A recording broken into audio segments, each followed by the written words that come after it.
আচ্ছা, আপনি এখন পর্যন্ত দেখছেন যে কত বড় বড় নক্ষত্রের পতন হয়েছে, রাজনীতিবিদের পতন হয়েছে, সাংবাদিকের পতন হয়েছে, সব ধরনের মানুষের পতন হয়েছে, খুব বড় ইঞ্জিনিয়ারের পতন হয়েছে। আপনি জানেন মাত্র 3 মাসের ব্যবধানে আমাদেরকে আমার এলাকায় বরাদ্দ দেওয়া হয়েছে 29 কোটি টাকা। অথচ আমরা আগে কোনোদিন জানতাম না যে এত টাকা বরাদ্দ হয়। আগে কি আপনারা কখনো জানতেন যে এমপি কত বেতন পায়? আমি সম্মানী হিসাবে 1,72,000 টাকা পেয়েছি, এটা যেটা সব এমপিরা পায়। কিন্তু দেখবেন যে এই বরাদ্দের কথাগুলো কেন গোপন থাকে, কেন বলার সাহস নাই। মানে এমন একটা ভাব যে যেটা বরাদ্দ মানুষের জন্য আসে, এটা মানুষকে না জানানোর মানে হচ্ছে গিয়ে যে এখান থেকে 2 নম্বরই করার একটা ইচ্ছা আছে। আমার বেতন বা আমার সম্মানী না জানানোর মানে কি? মানে হচ্ছে গিয়ে যে এটাতে লুকানোর কি আছে? আমি যদি শ্রম দেই, আমি বেতন পাই, এটাতে লুকাবো কেন?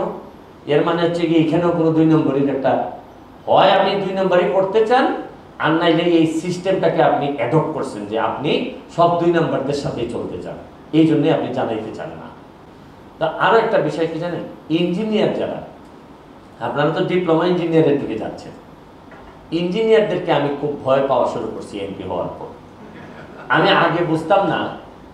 দেখেন, রাজনীতিবিদরা যখন দুর্নীতি করে, পরের বার পত্রিকাওয়ালারা রিপোর্ট করে তাকে আউট করে দেয় যে না, he is no more MP, উনি এই দুর্নীতি করছে, উনি 5টা বাড়ি বানাইছে, 3টা বাড়ি বানাইছে, আগামীবার থেকে এমপি হওয়া যাবে না।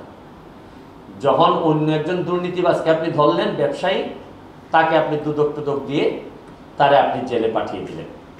কিন্তু ইঞ্জিনিয়াররা জানেন, যেভাবে স্কেল দিয়ে মাপে না যে অত ইঞ্চি, এরা এই স্কেলের ফাঁকে ফাঁকে এমন দুর্নীতি, অনেক সবাই না, এমনভাবে দুর্নীতি করে আরেক ইঞ্জিনিয়ার ছাড়া ধরারই সম্ভব না যে কি দুর্নীতি করছে।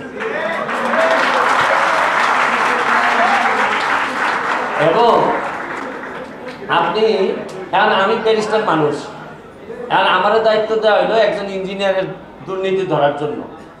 আমি কি বুঝবো? আমি যদি বলি যে আপনি এটা কেন করলেন, উনি একটা স্কেল বের করে বলবে 18, 19, 19.5। আমি তো এগুলো বুঝবো না। এর ভিতর দিয়ে 19.5 থেকে 20 করতে গিয়ে উনি প্রায় 200 কোটি নিয়ে গেছে। এই সব ইঞ্জিনিয়ার না, আবার বলছি, নাইলে আবার আমার সব ইঞ্জিনিয়াররা দ্বারাই বলবে যে এই এমপিরা অনাস্থা দাও। 2টা ক্ষতি করে আমাদের ইঞ্জিনিয়াররা। আমাদের লাভও ওনারা অনেক করতেছেন। একটা ক্ষতি হচ্ছে কি, যারা অসৎ, একটা ক্ষতি করার হচ্ছে গিয়ে তারা সেবা করার নামে আমাদেরকে ইঞ্চির ফাঁকে ফেলে টাকা পয়সা যা নেয় নিয়ে যাচ্ছে। আর আরেক জাতের ইঞ্জিনিয়ার আছে, এরা একটু কোয়ালিফাইড হইলেই দেশটা ছেড়ে দেয়। মানে অনেকটা হচ্ছে গিয়ে গ্রামের ছেলেরে বাবা মা এত কষ্ট করে পড়ানোর পর দেখা যাচ্ছে যখন ইনকাম করে ছেলে মেয়েরে খাওয়ানোর সময় আসে, তখন কিন্তু সে ঢাকায় একটা ধনী শ্বশুর বাড়িতে গিয়ে বিয়ে করে, যার কারণে আর বাবা মা আর আসতে পারে না। তো ওই স্মৃতিটুকু নিয়েই বেঁচে থাকতে হয়।